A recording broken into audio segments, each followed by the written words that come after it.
Shalom Bapak Ibu Saudara, selamat datang kembali di ibadah online GBI Margonda. Bagaimana kabar Bapak Ibu Saudara? Saya yakin dan percaya apapun keadaan kita pada hari ini, Tuhan Yesus akan selalu menyertai kita, menguatkan dan memberikan pengharapan bagi kita. Sebelum kita mulai ibadah pada hari ini, ada beberapa hal yang akan saya sampaikan. Yang pertama, nantikan ibadah online GBI Margonda minggu depan tanggal 6 September 2020 yang akan disertai dengan perjamuan kudus. Mari siapkan roti dan anggur Bapak Ibu Saudara, namun jika tidak ada, Bapak Ibu Saudara dapat menyiapkan biskuit dengan air putih ataupun teh. Selanjutnya, Divisi Anak GBI Margonda tetap melaksanakan ibadah sekolah minggu dan junior church dengan memberikan materi pengajaran dalam bentuk PDF yang akan dibagikan melalui grup WhatsApp orang tua murid. Yuk orang tua yang dikasih Tuhan, kita bimbing anak kita untuk menjadi prajurit Allah. Mari kita bawa anak kita untuk tetap dalam hadirat Tuhan. Segeralah bergabung dengan grup WhatsApp orang tua. Untuk informasi dan cara bergabung, Bapak Ibu Saudara dapat langsung menghubungi kakak sekolah minggu dengan nomor yang tertera di layar Bapak Ibu Saudara. Selanjutnya, bagi Bapak Ibu atau sanak saudara yang memiliki beban berat, pergumulan ataupun membutuhkan dukungan doa, Bapak Ibu Saudara dapat langsung menghubungi call center GBI Margonda dengan nomor yang tertera di layar Bapak Ibu Saudara. Nanti pada jam kerja di hari Senin sampai dengan Jumat pada pukul 2 sampai 5 sore akan ada tim pendoa kami akan menghubungi dan mendoakan Bapak Ibu Saudara sekalian. Selanjutnya, bagi Bapak Ibu Saudara yang rindu untuk memberikan persembahan, persepuluhan, janji iman ataupun ucapan syukur, Bapak Ibu Saudara dapat langsung mentransfer ke rekening BCA GBI Margonda dengan nomor rekening yang tertera di layar Bapak Ibu Saudara. Atau Bapak Ibu Saudara dapat scan QR Code dengan menggunakan aplikasi keuangan digital seperti yang tertera di layar Bapak Ibu Saudara sekalian. Kiranya Tuhan Yesus memberkati saudara berlimpah-limpah. Dan yang terakhir, walaupun kita masih belum bisa berkumpul bersama-sama di gereja, namun kita masih bisa menyapa dan memberikan semangat kepada setiap saudara kita yang menyaksikan ibadah online GBI Margonda. Bagaimana caranya? Kita dapat membuat video berdurasi 2-3 menit yang berisi ucapan selamat hari Minggu dan sekaligus memberikan semangat kepada setiap saudara kita. Untuk cara pengiriman dan informasi lebih lanjut, Bapak Ibu Saudara dapat langsung menghubungi call center GBI Margonda dengan nomor yang tertera di layar Bapak Ibu Saudara sekalian. Demikianlah yang dapat saya sampaikan. Mari kita siapkan hati kita untuk mulai ibadah kita pada hari ini. Selamat hari Minggu, selamat menikmati berkat Tuhan, dan Tuhan Yesus memberkati.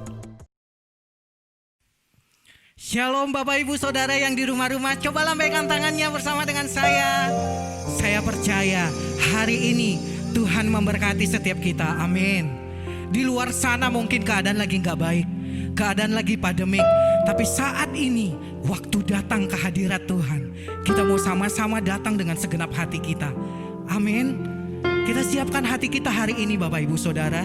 Kita mau menyembah Tuhan. Saya rindu Bapak Ibu Saudara yang di rumah-rumah semuanya bebas menyembah Tuhan. Jangan lihat kiri kanan Bapak Ibu Saudara, jangan tergoda dengan kiri kanan Bapak Ibu Saudara, tapi sama-sama kita menyembah Tuhan. Kita memuji Tuhan dengan segenap hati kita. Katakan amin. Kita mau berdoa bersama-sama Bapak Ibu Saudara. Kita siapkan hati kita, kita mau datang ke hadirat Tuhan. Tuhan Yesus, kami bersyukur Tuhan. Kami bersyukur saat ini Tuhan. Terima kasih buat napas hidup yang Tuhan berikan bagi kami. Terima kasih buat kesehatan yang prima yang Tuhan berikan bagi kami.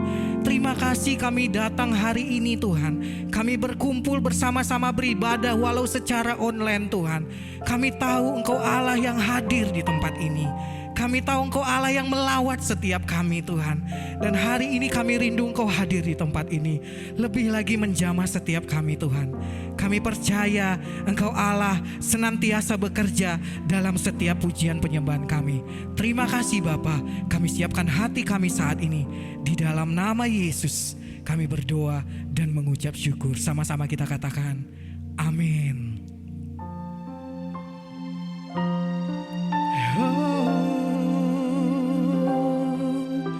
Saya undang Bapak Ibu Saudara yang di rumah, sama-sama kita naikkan syukur kita buat Tuhan. Terima kasih Yesus, terima kasih Tuhan buat hari ini. Terima kasih, kami mengucap syukur, kami mengucap syukur buat tubuh yang sehat. Kami bersyukur kepadamu.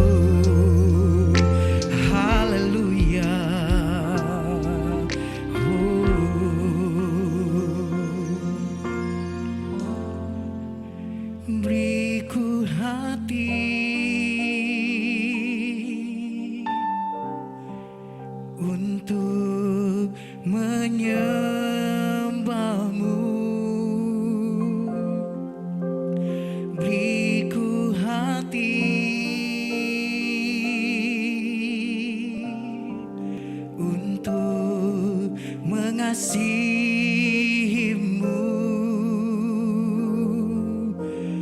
beriku hati memujimu dan mengasihi Engkau seperti wanita yang datang mengurapimu.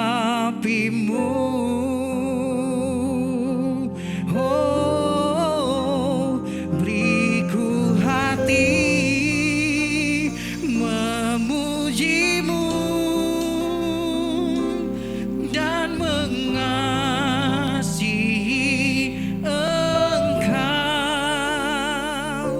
seperti wanita yang datang mengurapimu.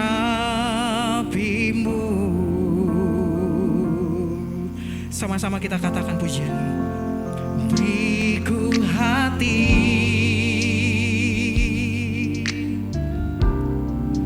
untuk menyembahmu. Berikan kami hatimu Tuhan. Beriku hati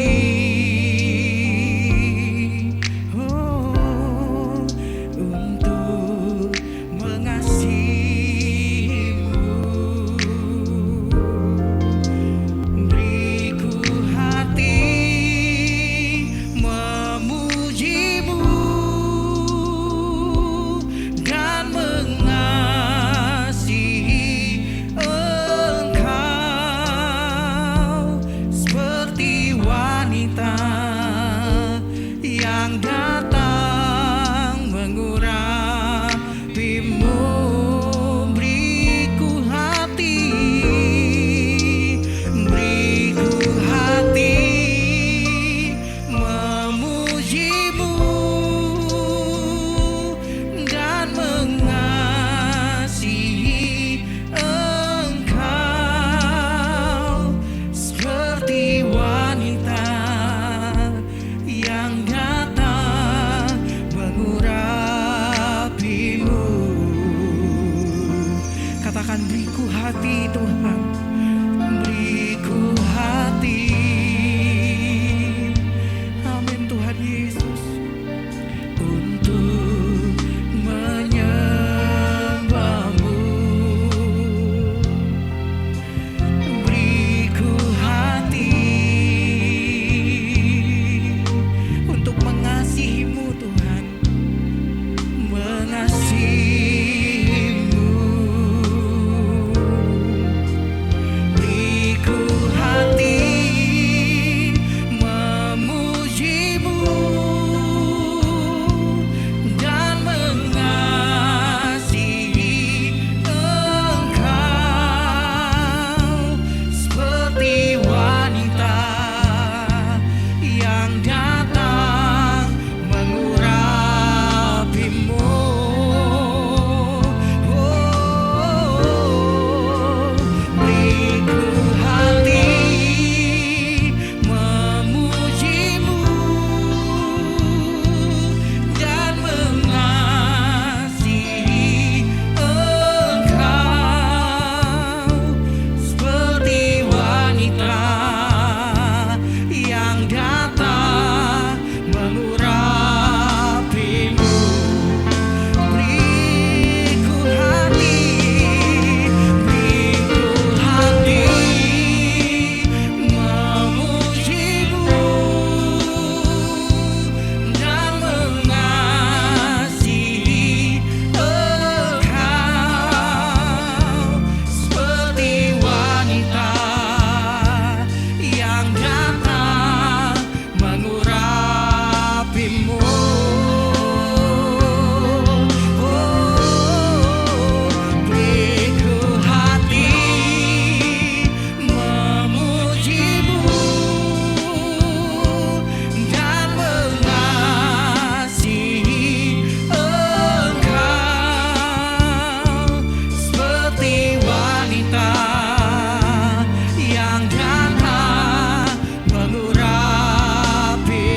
Haleluya, haleluya. Mari kita sembah Tuhan Bapak Ibu Saudara. Bapak Ibu Saudara yang di rumah-rumah, mari kita sembah dengan segenap hati kita. Haleluya. Berikan kami hati untuk mengasihi-Mu, untuk menyembah-Mu Tuhan. Haleluya. Sembah kami bagi-Mu, sembah kami bagi-Mu, ucapan syukur kami bagi-Mu. Mari naikkan pujian kita, mazmur kita buat Tuhan.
memuliakan Tuhan. Kami bersuka cita hari ini untuk memuji, menyembah Engkau. Karena kami tahu kami orang yang diberkati Tuhan. Kami orang yang dilimpahi Tuhan. Haleluya. Sekali lagi tepuk tangan buat Tuhan Yesus yang dahsyat. Haleluya. Yes. Woo. Yang bersuka cita sama-sama lambaikan tangannya bersama dengan saya. Sorakan. Haleluya. Sama-sama menari di hadapan Tuhan Bapak Ibu Saudara.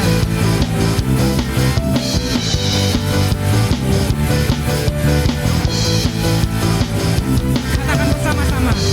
Kasih setiamu nyata bagiku, hikmat kebajikan tersedia bagiku. Kau alasanku limpahkan segalanya, dan anugerahnya sangat besar bagiku. Sama-sama tangannya di atas kepala. Diberkati, aku dilimpahi, karena alasanku untuk menyediakan. Aku diberkati, aku dilimpahi atas sempurna anugerah Tuhan bagiku. Haleluya. Dia Allah yang memberkati setiap kita. Katakan amin. Sama-sama pujian ini dari awal Bapak Ibu Saudara. Kasih setiamu nyata bagiku, hikmat kebajikan tersedia bagiku. Kau alasanku limpahkan segalanya, dan anugerahnya sangat besar bagiku. Aku diberkati, aku diberkati, aku dilimpahi, karena alasanku untuk menyediakan. Aku diberkati, aku dilimpahi atas sempurna anugerah Tuhan bagi. Aku diberkati, aku diberkati, aku dilimpahi. Karena apa Bapak Ibu Saudara? Yes, alasanku. Katakan aku diberkati, diberkati, aku dilimpahi atas sempurna anugerah Tuhan bagiku. Tepuk tangan di atas kepala bersama-sama. Sebab Dia Tuhan yang sanggup memberkati setiap kita semua di tempat ini Bapak Ibu Saudara.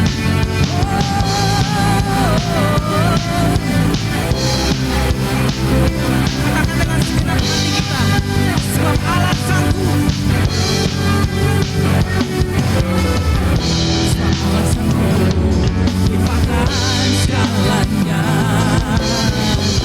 dan anugerahnya sangat besar bagi. Sebab Allah sanggup, sebab Allah sanggup limpahkan segalanya. Amin. Dan anugerahnya sangat besar buat setiap kita.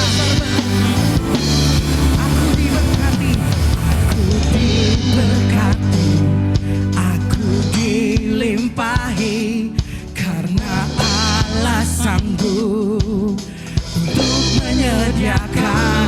Sama-sama sambil melompat.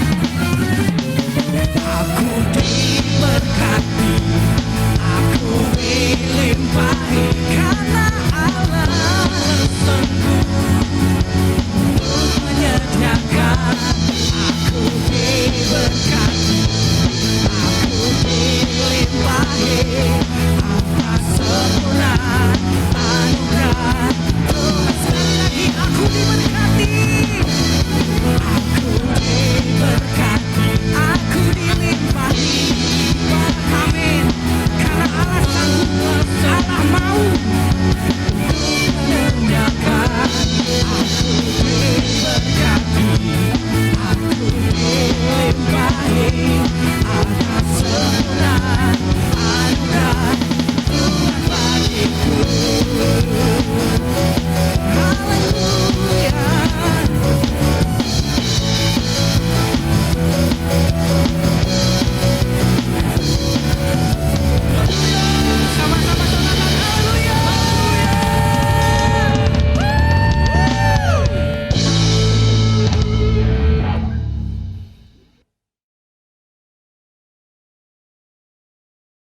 Selamat hari Minggu.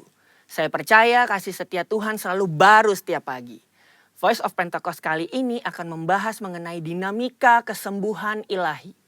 Apakah kamu pernah mengalami sakit dan disembuhkan Tuhan melalui mujizat? Atau malah pernah lihat orang yang sakit dan didoakan tapi nggak sembuh-sembuh? Jadi sebenarnya kesembuhan ilahi itu beneran ada atau enggak sih? Dan apakah pelayanan kesembuhan ilahi masih sesuai dengan kemajuan zaman now? Dalam Alkitab ada ratusan ayat janji Tuhan bagi kesembuhan umatnya. Banyak peristiwa dicatat orang-orang mengalami kesembuhan secara mujizat. Contohnya dalam perjanjian lama, Raja Hizkia yang disembuhkan atau Naaman yang disembuhkan dari penyakit kusta dan masih banyak lagi. Perjanjian baru juga mencatat ada begitu banyak peristiwa mujizat kesembuhan ilahi baik melalui pelayanan Tuhan Yesus maupun melalui pelayanan para rasul. Nah, sebagai insan Pentakosta, kita percaya bahwa kesembuhan ilahi terjadi karena pengorbanan Tuhan Yesus di atas kayu salib. Kita percaya bahwa mujizat tetap terjadi sampai sekarang karena Allah masih terus melakukan perbuatannya yang ajaib yang melampaui kemampuan manusia dan hukum alam. Yang harus kita pahami sebagai insan Pentakosta adalah bahwa pengajaran Injil harus berpusat kepada Yesus yang adalah juru selamat kita, penyembuh, yang membaptis dengan Roh Kudus, yang menguduskan kita, dan Raja yang akan datang kembali. Jadi, pelayanan kesembuhan ilahi tidak terpisahkan dalam pemberitaan Injil, karena Tuhan Yesus adalah Sang Penyembuh. Pelayanan kesembuhan ilahi ini bisa melalui doa dari hamba Tuhan, maupun doa pribadi si penderita penyakit itu sendiri. Tempatnya bisa di mana aja, bisa dari KKR, ibadah onsite, ibadah online, atau bahkan dari rumah loh. Ada dua hal yang akan kita bahas terkait dinamika pelayanan kesembuhan ilahi ini. Yang pertama, apakah semua orang sakit yang didoakan pasti mengalami kesembuhan? Kalau janji Tuhan sih, ya dan amin. Tuhan Yesus sudah mati di kayu salib untuk kesembuhan kita. Terus kok nggak sembuh? Masalahnya bukan ada di janji Tuhannya, tapi ada di faktor yang mungkin ada di dalam diri kita yang harus diselesaikan lebih dulu. Forum Teolog GBI dalam pandangan teologis tentang penyakit memaparkan ada beberapa fakta mengenai penyakit. Yang pertama, ada penyakit akibat dosa kita. Yang kedua, ada hukuman Allah.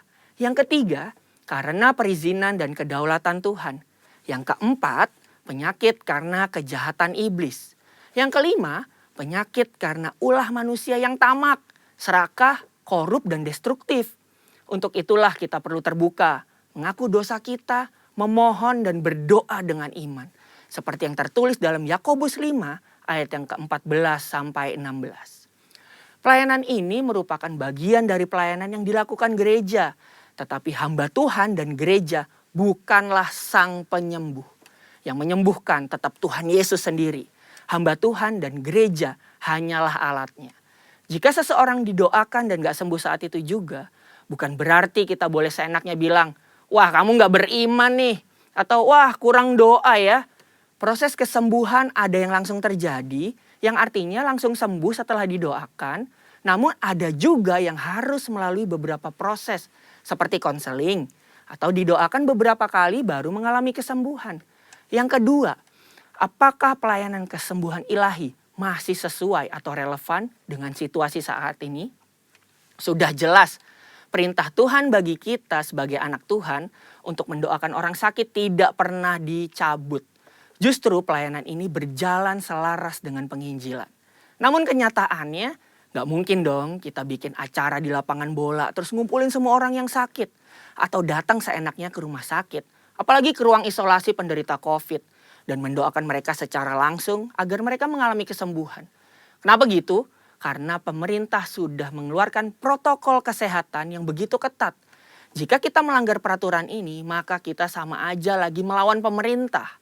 Dalam catatan Christian Evangel, ada satu kejadian pada tahun 1918 sampai 1919, di mana pandemi flu Spanyol menjadi momok mengerikan bagi dunia. Ada sekitar 50 juta orang meninggal akibat pandemi ini. Tetapi yang menarik, insan Pentakosta pada saat itu mengikuti anjuran pemerintah untuk meniadakan pertemuan ibadah dan mengkarantina yang sakit. Mereka tetap tinggal di rumah dan berdoa. Tetapi mereka terus menyatakan bahwa Allah adalah tabib. Sama seperti yang kita lakukan sekarang ini nih. Luar biasanya Dampaknya adalah banyak orang yang lahir baru dan disembuhkan dari sakit penyakit akibat pandemi tersebut. Kesaksian iman mereka kepada Allah dan doa membuat mereka mampu melewati krisis. Keterbatasan pelayanan karena social distancing bukan berarti pelayanan kesembuhan ilahi menjadi tidak relevan atau membuat kita tidak bisa melakukan pelayanan kesembuhan ilahi. Tuhan memberikan ide-ide kreatif melalui sarana yang ada di sekitar kita nih. Misalnya sosial media dan teknologi informasi. Seperti pada zaman rasul-rasul yang secara kreatif menggunakan media perantara dan diurapi Roh Kudus. Seperti sapu tangan atau kain yang pernah dipakai oleh Paulus menyembuhkan segala penyakit dan mengusir roh jahat saat diletakkan di atas orang-orang yang sakit. Jadi, pelayanan itu tidak terbatas dalam pertemuan fisik. Allah juga bisa bekerja melalui ibadah online, melalui panggilan telepon, video call, atau menggunakan media sosial.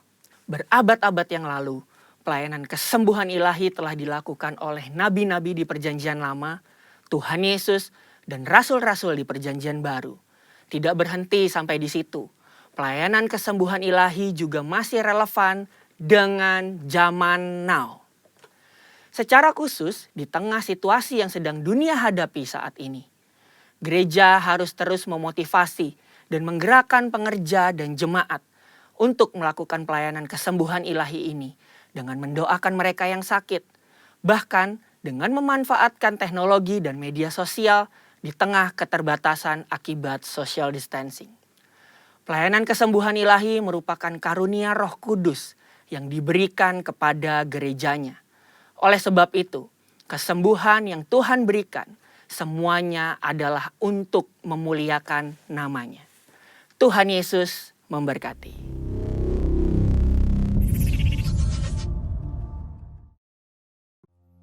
Kita siapkan hati kita untuk mendengarkan firman Tuhan, Bapak Ibu Saudara. Haleluya Tuhan Yesus.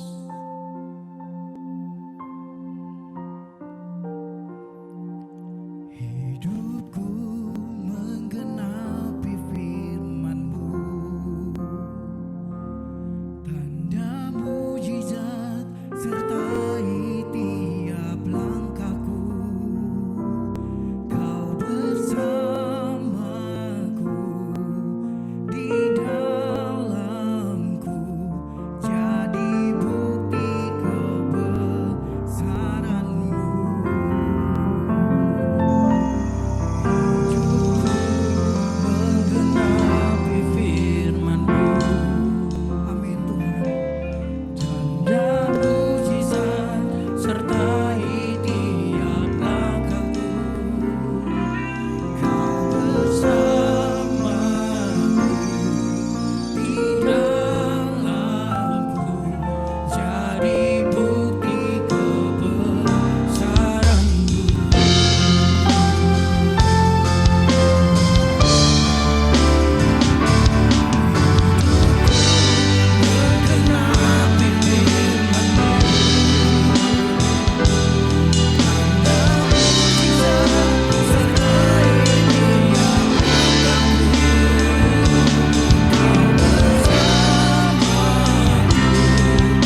Ya, shalom. Puji namanya Tuhan, saudara-saudara. Saya mengucap syukur kalau pada saat siang hari ini di kebaktian online ini Tuhan memberikan saya kepercayaan untuk membagikan sesuatu kepada Bapak Ibu saudara sekalian yang ada di rumah. Dan tema khotbah yang Bapak Gembala berikan kepada saya yang bagikan adalah tentang pengampunan. Tapi sikap pengampunan itu luas Bapak Ibu ya. Jadi saya hanya membatasi beberapa bagian saja. Kalau kita lihat kondisi kita saat ini Bapak Ibu saudara sekalian yang ada di rumah, apalagi pada saat kita mengalami begitu banyak masalah demi masalah, ada pandemi COVID-19 ini, itu banyak sekali terjadi kekecewaan yang saya dengar. Ada beberapa teman-teman saya juga bercerita kepada saya bagaimana dia kecewa dengan bosnya, bagaimana ada gajinya yang dipotong, bagaimana dia kecewa dengan pekerjaannya karena tiba-tiba dia harus di PHK. Dia juga kecewa dengan kakak kandung. Dia kecewa dengan adik kandungnya. Dia kecewa dengan mamanya. Jadi saya mau katakan kepada Bapak Ibu Saudara sekalian, kondisi saat seperti ini begitu banyak hal-hal yang membuat kita tuh kecewa. Karena apa? Karena iblis memang sengaja untuk membuat hati kita kecewa. Coba yuk kita lihat sebentar firman Tuhan yang terambil di dalam Amsal 4 ayat 23. Bapak Ibu Saudara sekalian yang ada di rumah, coba ambil Alkitabnya, yuk kita baca sama-sama ya. Minimal suara saudara tuh terdengar orang di kiri kanannya. Yuk kita lihat Amsal 4 ayat 23. Firman Tuhan katakan seperti ini. Jagalah hatimu dengan segala kewaspadaan, karena dari situlah terpancar kehidupan. Amsal bilang Bapak Ibu bahwa kita harus menjaga hati kita. Yang bertanggung jawab terhadap hati kita itu bukannya orang lain, bukan Tuhan. Tapi yang bertanggung jawab terhadap hati kita adalah kita sendiri. Kenapa sih Amsal bilang bahwa kita harus menjaga hati kita dari segala kewaspadaan? Karena hati kita tuh rawan sekali Bapak Ibu. Saya mau cerita bagaimana pada saat mungkin Bapak Ibu juga alami seperti saya alami. Saya bangun tidur pagi-pagi gitu ya. Bayangan saya malam-malam bangun tidur saya maunya tuh disiapkan kopi yang hangat sama istri saya gitu ya. Tapi pada saat saya buka mata saya gitu ya, tiba-tiba saya mau minum kopi, istri saya bilang, aduh maaf lupa kopinya habis. Saya mau marah nggak enak gitu ya, tapi di dalam hati saya sendiri tuh ada sesuatu yang kayaknya ngeganjel gitu ya. Sampai Tuhan bilang, Yud coba jaga hatimu. Jangan sampai kecewa dengan hal-hal kecil seperti ini. Pada saat Roh Kudus bilang seperti itu, saya keep hati saya. Saya tahu saya harus berawas-awas dengan hati saya. Karena hati saya bisa luka, hanya hal-hal yang kecil seperti itu. Saya juga alami pada saat saya harus ngantor, saya pakai motor saya, kemudian saya isi bensin saya. Waktu saya isi bensin saya, tiba-tiba petugas isi bensin itu melakukan hal yang curang. Hati ini mau berontak loh Bapak Ibu. Mau marah, mau kesel gitu ya. Tapi Roh Kudus ngomong sekali lagi, dia bilang, Yud hati-hati, jaga hatimu. Pada saat itu saya bilang, Tuhan ampuni saya. Tidak mau berucap. Saudara tahu nggak, walaupun kita nggak berucap, tapi kekesalan itu ada di dalam hati kita. Itu sebenarnya kalau kita belum bereskan, itu sebenarnya ada luka Bapak Ibu. Belum lagi kita sampai kantor, kita menghadapi begitu banyak karakter orang-orang. Ada karakternya yang judes, ada karakternya yang suka marah, ada karakter yang berkata-kata, berbicaranya kencang gitu ya. Kita bisa luka Bapak Ibu. Itu di dunia sekuler, di dunia kerja, di dunia pelayanan pun sama saya lihat Bapak Ibu. Begitu banyak pelayan satu dengan pelayan lainnya kadang-kadang tersinggung. Hanya dengan tulisan WA kadang-kadang tersinggung, dipendam dalam hati, belum dibereskan. Sampai suatu saat luka-luka kecil itu, dendam-dendam kecil itu bisa berubah menjadi sesuatu bom yang dapat meledak, yang dapat menghancurkan bukan hanya orang lain, tapi juga diri kita sendiri. Kenapa Amsal bilang jaga hatimu dari segala kewaspadaan? Karena dari situ terpancar kehidupan. Iblis tahu Bapak Ibu, kalau hatimu rusak, kalau hatimu cemar, kalau hatimu menyimpan kepahitan, walaupun hanya sedikit saja, pelayananmu juga tidak akan kudus. Kalau hatimu cemar, kalau hatimu dendam, kalau hatimu kecewa sedikit saja, Bapak Ibu, kau tidak akan mungkin bisa mendengar suara Tuhan. Karena Tuhan itu kudus. Iblis mengerti sekali seperti ini. Bahkan di dalam Matius 22 ayat 37 sampai 40, yuk kita baca sama-sama sekali lagi. Firman Tuhan bilang seperti ini. Jawab Yesus kepadanya, kasihilah Tuhan Allahmu dengan segenap hatimu, perhatikan baik-baik, dengan segenap jiwamu, dengan segenap akal budimu, itulah hukum yang terutama dan yang pertama. Dan hukum yang kedua yang sama dengan itu ialah, kasihilah sesamamu manusia seperti dirimu sendiri. Pada kedua hukum itulah tergantung seluruh hukum Taurat dan kitab para nabi. Nah, Tuhan mau hati kita tuh benar. Tuhan mau hati kita tuh kudus. Tuhan mau hati kita tuh all out sama Tuhan. Tidak menyimpan kesalahan, tidak menyimpan kekecewaan, tidak cemar. Karena pada saat hati kita all out buat Tuhan, kita bisa mengasihi Tuhan dengan segenap hati. Dengan gampangnya kita bisa dengar suara Tuhan. Pada saat kita menyembah Tuhan, dengan gampangnya Tuhan berkata-kata sesuatu kepada kita. Bahkan hal-hal yang tersembunyi, yang belum dinyatakan kepada dunia. Pada saat kita connect dengan Tuhan, hati kita benar kepada Tuhan. Saudara tahu, kita bisa dengar suara Tuhan. Dan ini yang iblis gak suka Bapak Ibu. Dia akan coba mengacaukan hatimu dan hati saya. Pada saat hati kita rusak, kita nggak mungkin bisa dengar suara Tuhan. Sehingga pelayanan kita rusak. Apapun juga yang kita lakukan akan rusak. Nggak ada kehidupan yang memancar. Pelayan-pelayan Tuhan yang memimpin pujian sekalipun, saudara bisa punya suara yang begitu bagus mungkin. Tapi pada saat hatimu cemar, kau belum sempat tuntaskan sama Tuhan, apapun juga yang kau lakukan semuanya akan cemar. Saya ingat banget saudara, pada saat tanggal 1 Agustus kemarin, pada saat Pak Rudi katakan kepada saya, Yud, nanti di minggu kelima kamu akan memimpin khotbah ya gitu ya. Saya doa sama Tuhan, saya bilang Tuhan, apa yang saya harus bagikan gitu ya. Tiba-tiba ada satu perkataan, ada satu kata yang jelas sekali yang Tuhan katakan kepada saya. Dia bilang seperti ini, Yud, hati-hati dengan roh kebencian. Roh kebencian, kakaknya itu roh cemburu. Kakaknya lagi roh menghakimi. Itu satu paket Bapak Ibu. Dia bilang hati-hati sekali dengan roh kebencian. Yuk kita lihat sebentar firman Tuhan yang terambil di dalam 1 Samuel. 1 Samuel 18 ayat 7 dan 9. Sebelum kita baca, saya mau bilang buat Bapak Ibu Saudara sekalian, kenapa sih kita harus waspada dengan roh kebencian ini? Kenapa kita harus waspada dengan roh cemburu? Kenapa kita harus waspada dengan roh yang menghakimi? Karena poin pertama, kecemburuan, kebencian itu semuanya racun daripada iblis. Racun nggak butuh 1 liter air untuk membuat saudara tuh mati, tidak.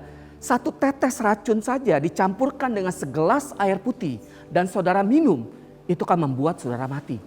Hati-hati dengan racunnya iblis. Ini cerita bagaimana Raja Saul dan Raja Daud. Sebelumnya saya mau ceritakan kepada Bapak Ibu Saudara sekalian sebelum kita baca kitab ini. Bagaimana Raja Saul dan Raja Daud pulang berperang. Dulu waktu saya sekolah minggu Bapak Ibu, saya mengidolakan satu tokoh ini. Raja Saul sangat saya idolakan. Kenapa sih waktu sekolah minggu saya mengidolakan tokoh ini? Karena guru sekolah minggu saya sering bercerita bahwa Raja Saul itu adalah raja yang gagah. Raja yang kuat, ganteng gitu ya. Terusnya dia tinggi besar, perawakannya. Itu membuat imajinasi saya sebagai anak sekolah minggu itu wow, ini idola yang luar biasa gitu ya. Tapi kemudian setelah saya beranjak lebih dewasa lagi, pengenalan saya membaca firman Tuhan, saya melihat bagaimana Raja Saul ini memiliki satu tabiat karakter yang jahat sebenarnya. Nah, ceritanya pada saat Raja Saul dan Raja Daud pulang berperang, di situ begitu banyak perempuan-perempuan, wanita-wanita sekota itu yang menyambut mereka dengan tari-tarian gitu ya. Kemudian apa yang dikatakan perempuan-perempuan itu? Yuk kita baca ya, 1 Samuel 18 ayat 7 sampai 9. Dan perempuan yang menari-nari itu bernyanyi berbalas-balasan, katanya, Saul mengalahkan beribu-ribu musuh, tetapi Daud berlaksa-laksa. Lalu bangkitlah amarah Saul dengan sangat, dan perkataan itu menyebalkan hatinya, sebab pikirnya kepada Daud diperhitungkan mereka berlaksa-laksa, tetapi kepadaku diperhitungkan beribu-ribu. Akhir-akhirnya jabatan raja ini pun jatuh kepadanya. Perhatikan baik-baik Bapak Ibu, lihat Alkitabnya. Sejak hari itu firman Tuhan bilang, maka Saul selalu mendengki Daud. Saul sejak itu cemburu, dendam, amarah yang dia simpan di dalam hatinya. Karena apa? Dia punya amarah yang dia simpan di dalam hatinya. Karena dia dengar perempuan-perempuan ini bernyanyi bersaut-sautan. Saul mengalahkan beribu-ribu, tetapi Daud mengalahkan berlaksa-laksa. Lebih banyak Daud gitu ya. Pada saat itu dia begitu kesal. Saudara lihat hasilnya. Pada saat Saul menyimpan iri hati, cemburu, dendam yang belum dia selesaikan. Kalau saudara baca kitab suci lebih dalam lagi, Paul ini dari seorang yang sebenarnya pendiam saudara, dari seorang yang sebenarnya pemalu, berubah menjadi orang yang beringas, berubah menjadi pembunuh yang luar biasa sadisnya. Hati-hati Bapak Ibu. Saya nggak tahu keberadaan Bapak Ibu Saudara pada saat siang hari ini, pada saat dengar firman Tuhan. Tapi sementara saudara dengar firman Tuhan dan Roh Kudus mengatakan sesuatu, mungkin ada dendam, mungkin ada iri hati, mungkin kau cemburu melihat kesuksesan orang lain, mungkin kau cemburu melihat temanmu gajinya lebih tinggi daripada engkau, padahal dia baru saja masuk. Mungkin kau cemburu melihat teman pelayananmu lebih diangkat, lebih tinggi lagi daripada engkau. Hati-hati Bapak Ibu Saudara sekalian. Itu bisa membuat bom waktu yang akan meledak seketika. Yang bukan hanya menghancurkan orang banyak, tapi bisa menghancurkan dirimu sendiri. Jadi yang pertama, kecemburuan, kebencian, penghakiman di dalam hatimu. Itu adalah racun yang sangat berbahaya. Kalau saya ingat sekali bagaimana tentang racun seperti ini saudara. Saya setiap kali disakiti orang, saya termasuk orang yang dapat dibilang 90% banyak disakiti gitu ya. Tapi saya bersyukur sekali saya tumbuh menjadi anak yang sekarang gampang sekali bisa mengampuni. Kalau dulu tidak Bapak Ibu. Kalau dulu karena begitu banyak luka di dalam hati saya. Dari kecil saya sudah lumpuh. Teman-teman sekampung saya semua ejek saya. Dengan kata-kata yang menyakitkan saya. Bahkan orang-orang terdekat saya, saudara saya juga menyakitkan saya. Orang-orang yang ada di kelas saya juga menyakitkan saya. Luka itu banyak sekali. Dan itu mempengaruhi saya punya pelayanan di gereja. Yes, saya melayani di gereja. Saya melakukan ini, itu. Semua kegiatan-kegiatan gereja saya lakukan. Tapi tetap luka itu ada. Tapi bersyukur saya mengalami satu perjumpaan dengan Tuhan. Saya mengerti bahwa pada saat saya sakit hati, pada saat saya cemburu, itu racunnya iblis yang sangat membahayakan hidup saya. Dan pada saat itu setiap kali saya disakiti, saya cuma bilang sama Tuhan, Tuhan saya ampuni orang itu. Kadang-kadang kalau susah sekali saudara, saya masuk ke kamar saya cuma teriak, saya cuma bilang, Tuhan saya ampuni dia di dalam nama Yesus. Kadang-kadang saya menangis, saya bilang, Tuhan saya ampuni dia, saya sebutkan namanya. Tuhan saya ampuni dia di dalam nama Yesus. Kalau belum bisa juga saya teriak di bantal itu, Tuhan, saya bilang, Tuhan saya mengampuni dia. Sampai timbul kelegaan. Pada saat timbul kelegaan saudara tahu, yang hadir dalam hati saya, damai sejahtera. Poin pertama, hati-hati dengan kecemburuan, hati-hati dengan dendam, hati-hati dengan kebencian, hati-hati dengan sakit hati, itu racun. Dan poin kedua saudara yang Tuhan kasih tahu kepada saya, bahwa kebencian, menghakimi orang, kecemburuan, itu akan membuat hidupmu sama seperti orang yang kamu benci. Sama seperti orang yang kamu hakimi. Yuk kita lihat sebentar firman Tuhan yang terambil di dalam Roma 2. Ayat yang pertama. Coba baca Alkitabnya sekali lagi sama-sama yuk kita lihat ayat ini. Saya percaya ayat ini juga bisa membuat saudara bisa berubah. Dan saya berdoa di tempat ini sebentar kita selesai mendengarkan firman Tuhan ini, hidup saudara akan dirubah. Sebagaimana Tuhan bisa merubah hidup saya percaya Tuhan Roh Kudus yang sama bisa merubah Bapak Ibu Saudara sekalian. Roma 2 ayat 1 firman Tuhan katakan seperti ini. Karena itu hai manusia, siapakah juga engkau yang menghakimi orang lain? Perhatikan, siapapun juga engkau yang menghakimi orang lain, engkau sendiri tidak bebas dari salah. Sebab di dalam menghakimi orang lain, engkau menghakimi dirimu sendiri. Karena engkau yang menghakimi orang lain, menghakimi di sini sama dengan pada saat engkau menghina, pada saat engkau cemburu, pada saat engkau marah, pada saat engkau benci kepada orang lain, engkau melakukan hal-hal yang sama. Maksudnya apa saudara? Tuhan mau kita nggak boleh menghakimi orang lain. Pada saat saya menghakimi orang lain, segala keadaan orang itu akan saya lakukan juga. Contohnya, misalnya saya menghakimi Joy. Tadi yang mimpin pujian ya Bapak Ibu. Karena apa? Karena Joy menyakiti saya. Joy sudah membuat saya terluka. Joy sudah membuat saya marah gitu ya. Walaupun saya nggak salah. Pada saat itu terbuka celah dalam hati saya. Nah, karena saya juga tidak mengampuni dan saya marah, saya benci, kebencian saya meluap-luap kepada Joy. Saudara tahu, karakter Joy yang buruk. Misalnya nih, Joy punya karakter jorok, suka porno, suka melihat gambar-gambar kotor, karakternya suka marah gitu ya, suka iri hati. Semua karakter Joy itu akan saya lakukan juga Bapak Ibu. Saya ingat banget bagaimana ada satu kesaksian, sebenarnya kesaksian ini sudah lama saya saksikan, tapi saya mau angkat kembali di tempat ini supaya saudara semuanya bisa mengerti bagaimana kesaksian ini begitu memberkati hidup saya, dan saya percaya juga bisa memberkati saudara. Ada seorang anak kecil Bapak Ibu, seorang wanita yang berusia 9 tahun. Oke, saya kasih namanya Mary. Mary berada di dalam lingkungan keluarga yang baik-baik. Karena papanya memiliki pekerjaan yang luar biasa, mamanya juga begitu menyayangi dia. Mereka keluarga yang harmonis sekali pokoknya gitu ya. Mereka hidup setiap hari dengan kebahagiaan karena papanya juga begitu mengasihi Mary. Sampai suatu saat ada satu musibah yang menimpa keluarga ini Bapak Ibu. Papanya di PHK secara mendadak. Papanya stres waktu di PHK. Karena apa? Karena kebutuhan dia setiap bulan tuh banyak banget Bapak Ibu. Waktu di PHK ini bapaknya pikir bahwa dia akan mendapatkan pekerjaan lainnya yang lebih bagus. Tapi berbulan-bulan bapak ini mencari pekerjaan, tidak ada satupun perusahaan yang menerima dia. Sehingga tingkat stres ini bertambah-tambah. Kebutuhan semakin menumpuk. Sampai akhirnya tabiat, karakter lamanya tuh muncul lagi. Karakter lamanya apa? Suka ngerokok. Muncul lagi, dia ambil rokoknya, dia mulai merokok. Untuk menghilangkan stresnya katanya. Saya nggak tahu, katanya seperti itu. Kemudian timbul lagi karakter lamanya. Dia mulai mabuk-mabukan Bapak Ibu. Ini membuat istrinya, mamanya Mary begitu frustasi juga. Sampai akhirnya mamanya Mary memutuskan untuk bekerja membantu membantu suaminya untuk mencukupi mereka punya kebutuhan. Sebagai seorang tukang bersih-bersih di salah satu peternakan gitu ya. Setiap hari mamanya Mary ini harus bekerja pagi pulang malam gitu ya. Tapi papanya yang dalam kondisi stres itu mabok-mabokan di rumah. Suatu siang sekitar pukul 2 siang papanya panggil Mary. Mary, ya Pak gitu ya. Dalam kondisi yang mabok nih papanya.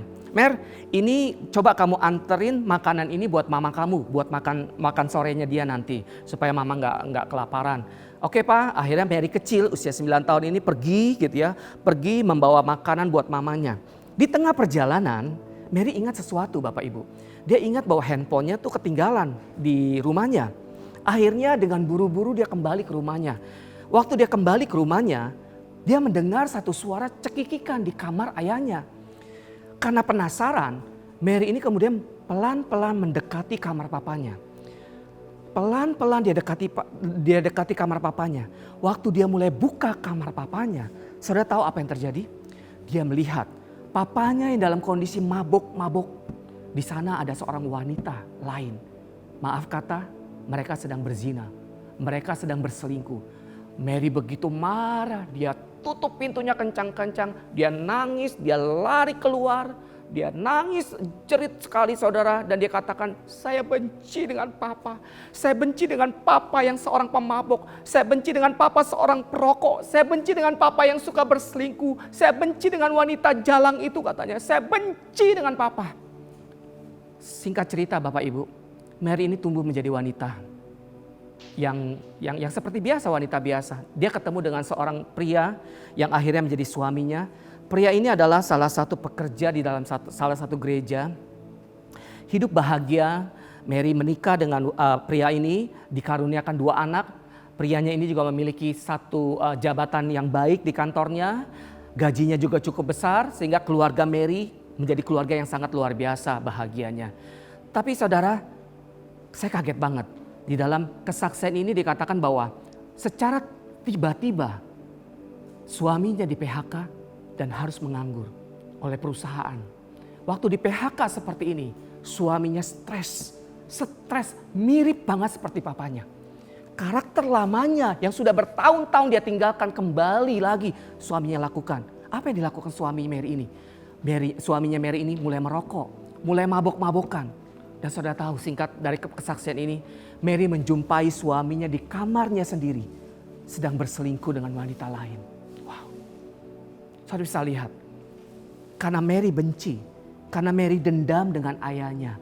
Ayah yang suka mabok-mabokan, ayah yang suka merokok, ayah yang suka berzina, yang berselingkuh dengan wanita lain. Pada saat Mary belum selesaikan itu di hadapan Tuhan, Mary belum akui itu di hadapan Tuhan, bertobat di hadapan Tuhan. Mary melakukan hal yang sama. Kalau Mary tidak melakukan hal yang sama, suaminya melakukan hal yang sama. Saudara bisa lihat bahayanya. Pada saat kebencian itu masih ada dalam hati kita, saudara akan melakukan hal yang tetap sama, saudara. Hati-hati Bapak Ibu saudara sekalian. Amsal bilang jaga hatimu dari segala kewaspadaan. Dari sini terpancar semua kehidupanmu. Dari sini terpancar semua keadaan-keadaanmu. Kalau hatimu rusak, keadaanmu di luar juga akan rusak Bapak Ibu. Kau tidak bisa melihat hal yang supranatural akan terjadi. Dan iblis tahu ini semuanya, maka dia serang hati kita, hati saudara dan saya. Saudara, kalau saudara pada saat ini mengalami hal seperti ini, ayo cepat-cepat bertobat Bapak Ibu. Kalau tidak hasilnya, waduh luar biasa banget Bapak Ibu saudara sekalian. Saya ingat banget bagaimana ada satu kesaksian dari seorang hamba Tuhan yang masuk atau diundang di salah satu gereja besar. Hamba Tuhan ini bersaksi bahwa pada saat dia masuk ke dalam gereja itu, pada saat itu pujian penyembah dinaikkan. Dia duduk paling depan, hamba Tuhan ini sebelum dia khotbah, dia duduk paling depan, dia mengikuti semua acara pujian penyembahan. Yang mimpin pujian kebetulan Ibu Gembala. Nah, tapi dia kaget sekali. Waktu dia menyembah Tuhan, dia lihat saudara, Ibu Gembala ini berdiri di depan mimbar seperti ini. Pada saat Ibu Gembala ini memimpin pujian dan mengangkat tangannya.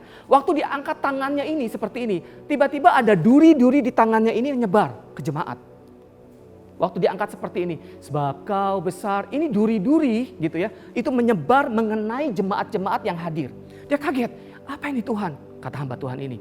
Kemudian pada saat Ibu Gembala ini memimpin pujian bertepuk tangan.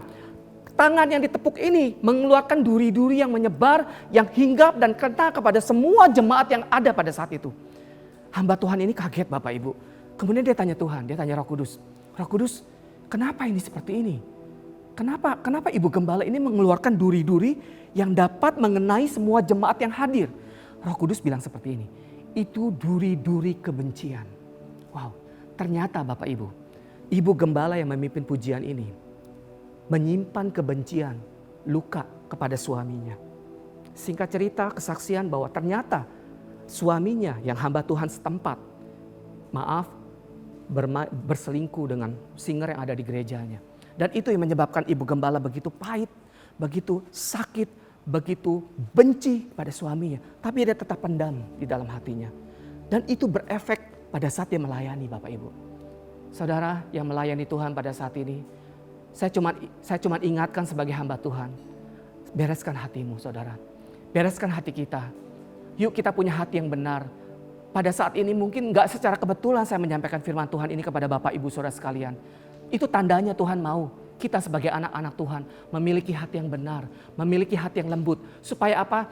Supaya kita bisa mengasihi Tuhan dengan segenap hati, dengan segenap jiwa, dengan segenap kekuatan, dengan segenap akal budi. Supaya setiap penyembahan kita tuh menjadi satu dupa yang harum di hadapan Tuhan.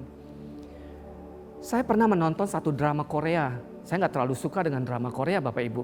Istri saya suka gitu ya, anak-anak saya nggak terlalu tapi pernah nonton. Nah kebetulan saya nonton, ada satu drama Korea yang berjudul Legend of the Blue Sea. Mungkin Bapak Ibu yang ada di rumah tahu ya ceritanya. Saya jadi suka dengan drama Korea ini karena ada cerita-ceritanya agak menarik. Di situ judul Legend of the Blue Sea menceritakan bagaimana seorang putri duyung atau seekor putri duyung gitu ya mau menjadi manusia. Nah, kalau dia mau menjadi manusia, dia harus hidup di dunia manusia seperti kita gitu ya. Dia berubah wujud menjadi manusia. Tapi saudara tahu nggak, pada saat dia hidup di dunia manusia di darat, itu tanpa dia sadari sebenarnya sampai akhirnya putri duyung ini menyadari hatinya, organ hatinya itu mengeras. Mengeras semakin lama dia ada di dunia manusia. Hatinya itu semakin keras, semakin keras, semakin keras. Dan itu menyebabkan dia bisa meninggal mati secara mendadak. Hati ini juga sama saudara, seperti kita. Kalau kita semuanya hidup di dalam dunia, dalam sistem dunia ini. Kita hidup di dalam dunia yang penuh dengan kebencian. Dunia yang mengatakan bahwa pada saat kau disakiti, balas. Pada saat kau ditampar 1 kali, balas 10 kali. Pada saat kau dihina, injak-injak dia. Itu dunia di mana saudara dan saya hidup. dunia penuh dengan kebencian, dunia penuh dengan kedendaman, dunia penuh dengan kecemburuan, dunia penuh dengan kecongkakan, dunia penuh dengan hawa nafsu, kecemaran, keserakahan. Saudara hidup di sana. Dan hati kita bisa keras karena gara-gara seperti itu. Tapi bersyukur ending daripada cerita Legend of the Blue Sea ini. Dikatakan bahwa hati Putri Duyung ini bisa melembut kembali, melunak kembali. Pada saat ada seseorang yang mencintai dia. Bukan hanya cukup di situ, tapi dia juga harus bisa mencintai orang yang mencintai dia. Pada saat ada orang yang ada laki-laki yang mencintai dia atau perempuan yang mencintai dia gitu ya, maka hatinya akan melunak. Tapi dia juga harus berusaha untuk mencintai orang yang mencintai dia. Hatinya akan melunak. Dan dia bisa hidup lama sekali. Kembali saya mau katakan, hati kita bisa keras karena kita berada di dalam sistem dunia ini. Tapi hati kita bisa melembut pada saat kita tahu bahwa ada satu pribadi yang sangat-sangat mengasihi kita, yaitu Yesus. Tuhan kita, Allah kita. Kalau saudara mau menerima kasih-Nya, masuk dalam hatimu siang hari ini. Bukan hanya sekedar masuk dalam hatimu. Tapi engkau meresponi kasih-Nya. Kau bilang, Tuhan, saya mau engkau masuk dalam hati saya. Dan saya mau berusaha untuk belajar untuk mencintai engkau lebih daripada segalanya. Saudara tahu, kekerasan hatimu karena pengaruh dunia ini, karena sistem dunia ini yang membentuk hatimu semakin lama semakin keras, itu akan melunak. Engkau akan mudah mengampuni, saudara. Saya tahu bagaimana saya mudah mengampuni. Karena setiap hari saya hanya minta, saya bangun pagi-pagi setiap jam 4:15. Bertahun saya lakukan ini, saya datang sama Tuhan. Saya cuma bilang sama Tuhan, Tuhan, saya datang pagi ini. Saya butuh kasih-Nya Tuhan lebih daripada segalanya. Sebelum saya kerja, sebelum saya mengendarai motor, sebelum saya ketemu dengan orang-orang, saya perlu kasih Tuhan tuh ada dalam hati saya. Dan saya mau belajar Tuhan untuk mencintai Engkau dan mengasihi Engkau. Pada saat saya rasakan kasih Tuhan pagi-pagi, saudara, percaya saya, hidupmu akan berbeda. Kau akan gampang sekali mengampuni orang sekalipun orang itu begitu menyebalkanmu. Sekalipun orang itu begitu menyakitimu. Karena apa? Kau sudah menerima kasih-Nya. Siang hari ini saudara yang mendengarkan firman Tuhan, ayo buka hatimu. Saya nggak tahu apa yang sudah engkau alami. Mungkin kau disakiti dengan atasanmu. Mungkin kau disakiti dengan suamimu. Mungkin kau disakiti dengan istrimu. Mungkin kau disakiti oleh anakmu. Mungkin kau disakiti dengan orang-orang terdekatmu. Mungkin kau disakiti dengan orang-orang kepercayaanmu. Saya pernah disakiti dengan anak buah saya sendiri, saudara. Saya pernah disakiti dengan orang yang sangat saya hormati beberapa puluh tahun yang lalu. Tapi saya mau bilang siang hari ini, buka hatimu. Mungkin kau sudah keras hatimu siang hari ini. Buka hatimu. Biarkan kasih Tuhan itu masuk hari ini juga dalam hatimu. Dan bilang sama Tuhan, Tuhan saya responi kasih-Mu masuk dalam hatiku. Puji namanya Tuhan, firman Tuhan sampai di sini. Dan saya percaya firman Tuhan ini bisa membuat saudara dan saya kuat. Di masa-masa sukar sekalipun, saudara akan kuat. Karena apa? Karena kasih-Nya Tuhan itu ada dalam hidupmu. Mari kita berdoa. Angkat tanganmu semuanya di hadapan Tuhan. Semuanya yang ada di rumah, angkat tanganmu. Dan biarkan kasih Tuhan pada saat siang hari ini menjamah engkau. Bukan secara kebetulan engkau bisa melihat, mendengar, menyaksikan program khotbah online ini siang hari ini. Saya percaya juga Roh Kudus bukan hanya ada di tempat ini pada saat saya berbicara. Tapi Roh Kudus juga ada di tempat di mana saudara dan saya menonton khotbah ini. Dia bisa menjamah hatimu. Dia mau berkata-kata di dalam hidupmu, buka hatimu. Mungkin kau disakiti siang hari ini. Mungkin kau dikecewakan dengan orang yang sangat kau percaya. Dan kau tidak bisa membalas itu semuanya. Kau hanya bisa lakukan, kau hanya bisa memberikan hidupmu buat Tuhan dan bilang, Abo, aku mengampuni orang yang bersalah kepadaku. Ayo angkat tanganmu sama-sama, bilang, Tuhan, aku mengampuni orang yang sudah menyakitiku. Orang yang sudah membuat aku luka. Orang yang sudah membuat bertahun-tahun hidupku menderita. Siang hari ini aku ampuni dia. Sebutkan namanya Bapak Ibu, sebutkan namanya kencang-kencang saudara. Enggak usah hiraukan kiri kananmu. Tapi biarkan Roh Kudus boleh menjamah hatimu pada saat ini. Dan membiarkan kasih-Nya Tuhan itu hadir dalam hatimu. Responi kasih-Nya Tuhan dan bilang, Tuhan aku ampuni dia di dalam nama Yesus. Terima kasih Tuhan. Hukarabada shekinah mahakaraba. Jamah mereka semuanya Roh Kudus. Jamah mereka semuanya Tuhan. Hapus air mata mereka ya Tuhan. Ganti segala kekeringan yang ada dalam hati mereka. Mungkin pada saat ini begitu banyak racun yang sudah mereka minum ya Tuhan. Mungkin begitu banyak luka-luka yang mereka sedang alami Tuhan. Yang menyebabkan rumah tangga mereka berantakan mungkin Tuhan. Mereka mungkin sedang di penghujung perceraian. Mungkin mereka sedang di ujung sesuatu yang menyakitkan Tuhan. Tapi pada saat siang hari ini Tuhan, kalau mereka mau menerima Engkau, menerima kasih-Mu Tuhan, bantu mereka Roh Kudus. Tolong mereka ya Tuhan, selesaikan semua masalah mereka ya Tuhan. Karena kami percaya Tuhan, bahwa Engkau sanggup dan Engkau berkuasa. Terpujilah bagi nama-Mu, Alfa dan Omega, yang awal dan yang akhir. Biar segala hormat, kemuliaan hanya bagi nama-Mu, yaitu di dalam nama Tuhan Yesus Kristus. Kami sudah berdoa dan mengucap syukur. Semua yang cinta Tuhan sama-sama saya katakan, amin. Puji Tuhan, firman Tuhan selesai sampai di sini. Kita akan ketemu lagi minggu depan. Mari kita angkat tangan kita untuk menerima berkat Allah. Angkat tanganmu tinggi-tinggi. Tuhan memberkati dan melindungi engkau. Tuhan menyinari wajahnya kepadamu dan memberikan kau damai sejahtera. Tuhan menghadapkan wajahnya kepadamu dan memberikan kau kasih karunia.